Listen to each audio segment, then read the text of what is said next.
Ang unang istasyon, ang katapusang panihapon. Nagasimba o nagaday kami kanimo Ginoo o Kristo, kay tungod sa pagpasad mo sa krus, imong gitubos ang kalibutan. Pagbasa gikan sa Santos nga Ebanghelyo, sumala kang San Mateo. Karon samtang nangauna sila, mikuha si Jesus upan ug ipanalanginan niya. Ipikas-pikas ug gihatag kini ngadto sa iyang mga tilunan ug miingon, dawatan ninyo kini og kana.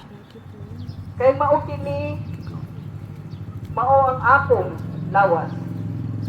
Ug ikuha niya ang kalis ug human nagpasalamat. Gihatag niya kini ngadto kanila ug miingon, Pag-inom kamong tanan, gikan niini.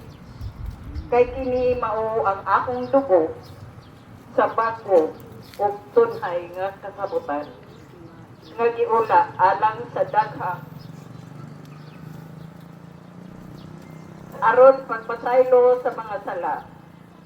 Sultihan ko kamo nga dili na ako moinom pag-usap niining bino gikan sa ubas hangtod sa adlaw nga moingon ako niini nga bago uban kaninyo dito sa gingharian sa akong amahan.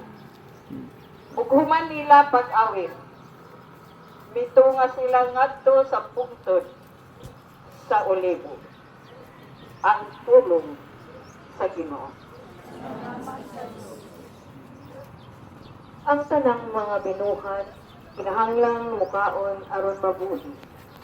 Ang tawo na kinahanglan og pagkaon.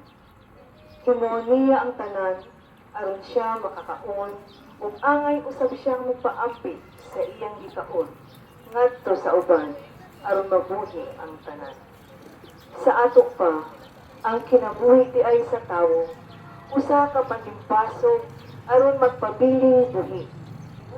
Pagkadaghan dinhi sa atong nasod ang nag-antos karon sa kagutom ug nang limbasok